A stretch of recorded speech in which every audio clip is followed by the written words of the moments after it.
दोस्तों, अंतरिक्ष को लेकर हमारे मन में कई सवाल उठते हैं, जैसे कि धरती के बाहर भी जीवन है या नहीं, या फिर इस ब्रह्मांड में कोई जगह ऐसी भी है जहां पर आज किसी तरह के कोई जीव या फिर एलियंस रह रहे हों। फिल्मों से लेकर किताबी तस्वीरों और कई टीवी प्रोग्राम्स में इस तरह की बातों का हमेशा जिक्र होता रहा है। अब तो लगभग हर देश ने अंतरिक्ष में जाकर अपना परचम लहरा दिया है। भारत, चीन, अमेरिका और रूस आदि देशों के वैज्ञानिक अंतरिक्ष में जा चुके हैं और सफलतापूर्वक वापस भी आए हैं। लेकिन आप एक पल को सोचिए कि कोई इंसान अंतरिक्ष में जाए और उसी अंतरिक्ष में किसी कारण से वो मर जाए और वहीं रह जाए, तो उसके शरीर के साथ क्या होगा। नासा ने इस पर विस्तृत जानकारी दी है। सभी जानते हैं, इसमें कोई संदेह नहीं है कि मनुष्य का अंतरिक्ष में जाना ही एक बहुत कठिन काम है। इंसान का अंतरिक्ष से संबंध बहुत पुराना है। आज से करीब 8 दशक पहले पहली बार इंसान ने अंतरिक्ष में अपना कदम रखा था। वो पहले इंसान और कोई नहीं बल्कि अमेरिकी इंटरनेशनल यात्री नील आर्मस्ट्रांग थे। अमेरिकी अंतरिक्ष एजेंसी नासा के तहत इस मिशन यानी कि अपोलो 11 मिशन को पूरा किया गया था। इससे पहले भी कई मिशंस ऐसे चलाए गए थे जिनमें अंतरिक्ष में कई बार लोगों को भेजा जा चुका था, लेकिन वो मिशन सफल नहीं हुए। नासा की रिपोर्ट के मुताबिक अब तक 20 लोग ऐसे हैं जो कि अंतरिक्ष में गए और मारे गए। साल 1971 के मिशन सोयूज 11 के दौरान 3 अंतरिक्ष यात्री अंतरिक्ष में गए थे। ये मिशन दुनिया के पहले अंतरिक्ष स्टेशन सैल्यूट 1 पर जाने वाला एकमात्र मानव युक्त मिशन था। 7 जून साल 1971 को जियोर्जी डोब्रोवोल्स्की, व्लादिस्लेव वोल्कोव और विक्टर पेट्सायव इस मिशन के तहत अंतरिक्ष स्टेशन पहुंचे थे। 26 जून साल 1972 को सोवियत अंतरिक्ष कार्यक्रम ने सोयूज 11 आपदा से उभरने के लिए 7KT यान का एक एडवांस वर्जन कोस्मोस 496 लॉन्च किया था। इस संस्करण ने बिना चालक दल के उड़ान भरी थी। दोस्तों, नासा ने चंद्रमा और मंगल ग्रह के लिए कुछ प्रोजेक्ट्स प्लान कर रखे हैं। इन प्रोजेक्ट्स के मुताबिक साल 2025 में चंद्रमा और मंगल ग्रह पर अंतरिक्ष यात्रियों को भेजा जाएगा। जैसे जैसे अंतरिक्ष की यात्रा आम होती जा रही है, वैसे वैसे ये अनुमान भी फिर से लगाया जा रहा है कि अगर अंतरिक्ष में कोई इंसान फंस जाता है या रास्ते में कोई मर जाता है तो उसके शरीर का क्या होगा। नासा की टीम फिलहाल तो एक बड़े प्रोजेक्ट पर काम कर रही है। नासा का कहना है कि अगर किसी व्यक्ति की मृत्यु पृथ्वी की कक्षा में हो जाए तो चालक दल उस व्यक्ति के शरीर को एक कैप्सूल की मदद से कुछ ही घंटों में पृथ्वी पर ला सकते हैं। लेकिन अगर यही हादसा चंद्रमा पर हुआ तो चालक दल को मृत व्यक्ति को पृथ्वी पर लाने में कुछ दिन भी लग सकते हैं। नासा ने इस तरह के इंसिडेंट्स के लिए पहले ही तैयारी कर रखी है। साथ ही इस चीज को नासा ने एक आर्टिफिशियल वीडियो के जरिए देखा भी है। दोस्तों, अंतरिक्ष में अगर किसी व्यक्ति की मृत्यु होती है तो उसे जमीन पर लाने का समय इस चीज पर निर्भर करता है कि उसकी मृत्यु अंतरिक्ष की किस जगह पर हुई है, और अगर मृत्यु किसी ग्रह पर हुई है तो वो ग्रह कौन सा है। जैसे कि अगर किसी व्यक्ति की मृत्यु मंगल ग्रह की 300 मिलियन किलोमीटर की यात्रा के दौरान हुई है तो चीजें अलग होंगी। उस स्थिति में इंसान को वापस नहीं लाया जा सकता है, क्योंकि जब तक 300 मिलियन किलोमीटर की मंगल ग्रह की यात्रा पूरी नहीं होगी तब तक मृत व्यक्ति को धरती पर नहीं लाया जा सकता है, और इस पूरी प्रक्रिया में कई महीने या कई साल भी लग सकते हैं। अब बात ये होती है कि आखिर महीनों बाद या सालों बाद जब मंगल यात्रा पूरी होगी तब तक उस लाश का क्या होगा, या फिर यूं कह लीजिए कि उस शव का क्या होगा। तो आपको बता दें कि इस दौरान चालक दल संभावित शव को एक अलग कक्ष या विशेष बॉडी बैग में संरक्षित करेगा। लेकिन यहाँ पर ध्यान देने वाली बात यह है कि ये सारे नियम तब काम करेंगे जब व्यक्ति की मृत्यु कम दबाव वाले वातावरण में हुई हो। अगर वो अंतरिक्ष की खुली कक्षा में मरता है तो उसकी डेड बॉडी वहीं डिस्ट्रॉय हो जाएगी, और डेड बॉडी को डिस्ट्रॉय होने में बहुत ही कम समय लगेगा। इस कंडीशन में अंतरिक्ष से डेड बॉडी नहीं लाई जा सकती है। दोस्तों, अंतरिक्ष में जाने से पहले स्पेस सूट का पहनना कंपलसरी है। नासा के मुताबिक स्पेस सूट में आपको कुछ आधुनिक तकनीक मिल जाती है, जिसकी वजह से अंतरिक्ष यात्री को कुछ हद तक सुरक्षा मिल जाती है। लेकिन अगर कोई व्यक्ति बिना स्पेस सूट के अंतरिक्ष में यात्रा कर रहा है तो उसके लिए अंतरिक्ष में सुरक्षा के कदम क्या होंगे।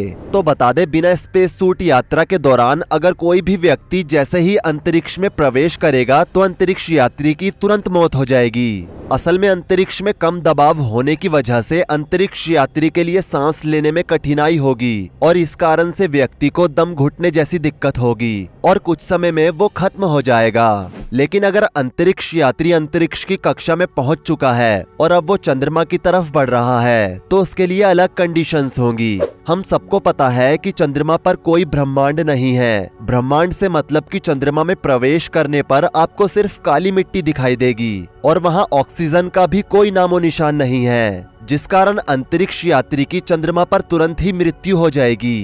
दोस्तों, ये बातें तब लागू होती है जब व्यक्ति चंद्रमा की कक्षा में प्रवेश करता है। लेकिन अगर व्यक्ति मंगल ग्रह पर जाना चाहता है या फिर मंगल ग्रह की कक्षा में प्रवेश करता है और उस दौरान उसकी मृत्यु हो जाती है तो फिर कंडीशंस अलग होंगी। असल में मंगल ग्रह की कक्षा में जाना तो आसान है, लेकिन मंगल ग्रह की कक्षा से निकलना बहुत मुश्किल है, क्योंकि मंगल ग्रह की कक्षा का एक चक्कर करीब 300 मिलियन किलोमीटर का है और जब तक वो पूरा नहीं होता तब तक आप मंगल ग्रह से बाहर नहीं निकल सकते हैं। यही कारण है कि मंगल ग्रह पर जाने के लिए कोई भी देश जल्दी तैयार नहीं होता है। एमैनुअल अर्किएटा नाम की एक वैज्ञानिक ने भी सेम यही बात बताई। उनका कहना था कि अगर मंगल ग्रह की 300 मिलियन की यात्रा के दौरान किसी यात्री की मृत्यु हो जाए तो चीजें अलग होंगी।